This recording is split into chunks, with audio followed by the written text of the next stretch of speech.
പാസ്സാകണം, probation develop ചെയ്യുന്നതിന് വേണ്ടി പാസ്സാകണം, തൊഴിൽപരമായ കാര്യക്ഷമത വർദ്ധിപ്പിക്കുന്നതിന് വേണ്ടി 4 മാസത്തോളം ശമ്പളം, കെട്ടിട വാടക വർദ്ധിക്കാൻ പറ്റുന്നവരുടെ ഓണറേറിയം, അങ്ങനെ നാനാ തരത്തിലും വളരെ ഗണ്യമായ ഒരു തുക ഗവൺമെൻറ് ഈ ഡിപ്പാർട്ട്മെൻറ്റിന് വേണ്ടി അല്ലെങ്കിൽ ഡിപ്പാർട്ട്മെൻറ്റിലെ അപാരകരായ ഉദ്യോഗസ്ഥരെ പരിശീലിപ്പിക്കാൻ വേണ്ടി ചെലവഴിക്കുമ്പോൾ ഗവൺമെൻറ് അല്ലെങ്കിൽ സമൂഹം നമ്മിൽ നിന്ന് എത്ര ഏറെ പ്രതീക്ഷിക്കുന്നു എന്നുള്ളതാണ് അതിൽ നിന്ന് നമ്മൾ മനസ്സിലാക്കുന്നത്.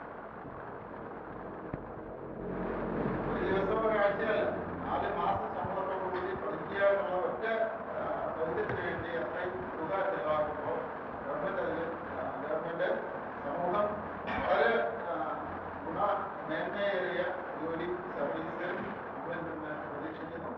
അപ്പോൾ അതിനൊരു സാഹചര്യം ഒരുക്കലാണ്. ഈ 4 മാസം നിങ്ങളെ 100% എല്ലാ തികഞ്ഞ അടുത്തന്മാരാക്കി വിധത്തിലും എന്ന് ഞാൻ നിങ്ങളോട് പറയില്ല, നിങ്ങളങ്ങനെ പ്രതീക്ഷിക്കുകയില്ല. 4 മാസം കഴിഞ്ഞാൽ 100% എല്ലാം തികഞ്ഞ അടുപ്പാവില്ല. അതിനുള്ള വേദി ഒരുക്കി, അവസരം ഒരുക്കി, അങ്ങനെ ഒരു നിമിത്തമായിട്ട് കണ്ടാണ്. അപ്പോൾ അത് പൂർണ്ണമായ അർത്ഥത്തിൽ വിനിയോഗിക്കും എന്നുള്ള പ്രതീക്ഷയിൽ വിനിയോഗിക്കണം എന്ന് നിങ്ങളോട് അഭ്യർത്ഥിച്ചുകൊണ്ട് ഈ പഠനം ഔപചാരികമായിട്ട് ഉദ്ഘാടനം ചെയ്യാൻ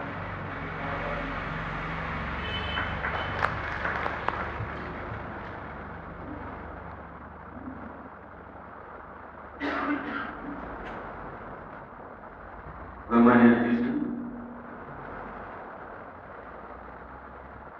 പ്രദേശത്തെ ദേവദാസന്മാർ, ഡെപ്യൂട്ടാസന്മാർ, മറ്റ് സുഹൃത്തുക്കളെ, പ്രത്യേകിച്ച് ഇന്നിവിടെ എത്തിയിരിക്കുന്ന അദ്ദേഹത്തെ കൂടുതലായി തീർച്ചയായും ട്രെയിനിങ്ങിനെ സംബന്ധിച്ച് എന്തെങ്കിലുമൊക്കെ നമ്മൾ പോയിട്ടുണ്ടാവും. ഒരു ന്യൂനപക്ഷത്തിന് പക്ഷേ കാണാം, അങ്ങോട്ട് ഭാഗത്തുണ്ടായിരുന്നു പറയാൻ പറ്റില്ല. നമ്മൾ ഈ 4 മാസത്തെ സമയം നമ്മൾ എത്രത്തോളം ഉപയോഗപ്പെടുത്തുന്നു എന്നുള്ളതിനനുസരിച്ചാണ് നിങ്ങളുടെ ഒഴുക്കാണ്. നിങ്ങൾ ഒരു സ്ഥാപനം എന്നാൽ നിങ്ങൾ കിട്ടുന്ന ആ ഒരു സ്ഥാനം എന്തായിരിക്കും എന്നും നിങ്ങളെ കൊണ്ട് അവർ മനസ്സിലാക്കും, നിങ്ങളെ കണ്ടും കൊണ്ടും അവരെ മനസ്സിലാക്കും. അത്തരത്തിൽ ഒരു നിലപാട് നിങ്ങൾക്ക് എടുക്കണമെങ്കിൽ അതിൻ്റെ തീരുമാനം ഇന്നു മുതൽ രൂപപ്പെടുത്തി നമ്മുടെ സമാപന ദിവസം നമ്മൾ ഒരു ട്രെയിനിങ് എന്നുള്ളതിലേക്ക് നിന്ന് മാറി ഓടിൻ്റെ ഒരു തുടക്കം എന്നുള്ളതിലേക്ക് നിങ്ങൾക്ക് പോകാൻ കഴിയട്ടെ എന്ന് ഞാൻ ആശംസിക്കാം. പഠന ട്രെയിനിങ്ങിനെ സംബന്ധിച്ച്